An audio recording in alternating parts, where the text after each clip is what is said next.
সবাইকে স্বাগতম আমার চ্যানেলে। আজকের ভিডিওতে আমরা শিখব এক্সেলের একটি খুবই গুরুত্বপূর্ণ এবং জনপ্রিয় ফর্মুলা যা হলো VLOOKUP। এটি একটি শক্তিশালী ফর্মুলা যা এক্সেলের অনেক কাজ সহজ করে দেয়। VLOOKUP ব্যবহার করে কিভাবে একটি টেবিল থেকে ডেটা খুঁজে বের করা যায় তা আমরা আজকের ভিডিওতে শিখব।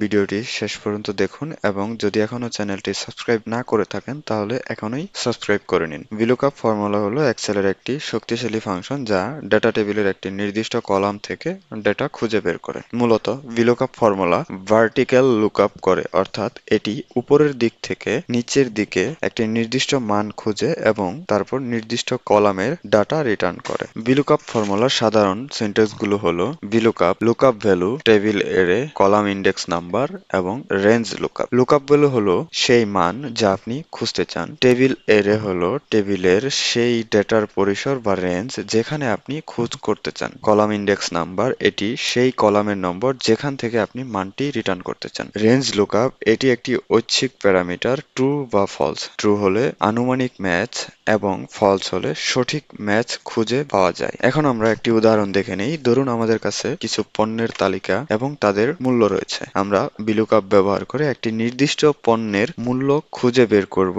এই কাজটি করার জন্য আমরা VLOOKUP ফর্মুলাটি ব্যবহার করব। সেক্ষেত্রে সমান VLOOKUP, প্রথমে লুকআপ ভ্যালু, যেহেতু আমরা এই পণ্যের প্রাইস বের করতে চাচ্ছি সেক্ষেত্রে পণ্যের আইডি সিলেক্ট করব, কমা, যেই টেবিল থেকে আমরা প্রাইসটা খুঁজে বের করতে চাচ্ছি সেই টেবিলটি সিলেক্ট করব। সেক্ষেত্রে আমরা এই শিটে যাব, এই কলাম থেকে সি কলাম পর্যন্ত সিলেক্ট করব, কমা, কলাম ইন্ডেক্স নাম্বার, আমরা কোন কলামের ডেটা দেখতে চাচ্ছি সেক্ষেত্রে কলাম 1, কলাম 2, কলাম 3, সেক্ষেত্রে কমা 3, কমা, এখন রেঞ্জ লুকআপ, আমরা অ্যাপ্রক্সিমেট ম্যাচ দেখতে চাচ্ছি নাকি এক্সাক্ট ম্যাচ দেখতে চাচ্ছি, সেক্ষেত্রে যেহেতু আমরা এক্সাক্ট ম্যাচ দেখতে চাচ্ছি সেক্ষেত্রে আমরা ফলস সিলেক্ট করব, ব্র্যাকেট ক্লোজ, এন্টার দেব। সেক্ষেত্রে আমাদের ফলাফল বের হয়ে আসবে। এখন যদি আমরা এখানে অন্য কোনো প্রোডাক্টের আইডি দেই সেক্ষেত্রে আমাদের সেই প্রোডাক্টের প্রাইসটি বের হয়ে আসবে। সেক্ষেত্রে আমরা এখানে এই প্রোডাক্টের আইডি দিলাম, যা শুধু ফর্মুলাটি নিচের দিকে টেনে দিব, তাহলে আমাদের প্রোডাক্টের প্রাইস বের হয়ে আসবে। VLOOKUP ফর্মুলা ব্যবহার করে আমরা অনেক কাজ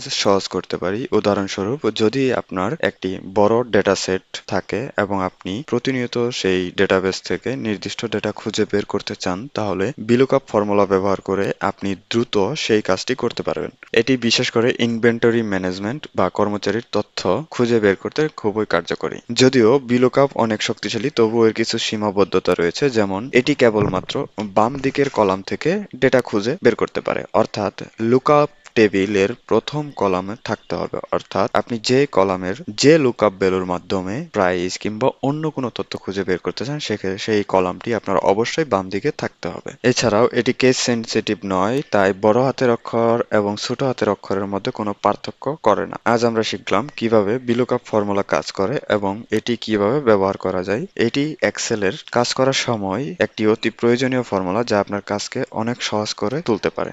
যদি ভিডিওটি ভালো লেগে থাকে তাহলে একটি লাইক দিন, কমেন্টে আপনার মতামত জানান এবং অবশ্যই চ্যানেলটি সাবস্ক্রাইব করতে ভুলবেন না। নতুন নতুন এক্সেল টিউটোরিয়াল পেতে সাথে থাকুন। ধন্যবাদ।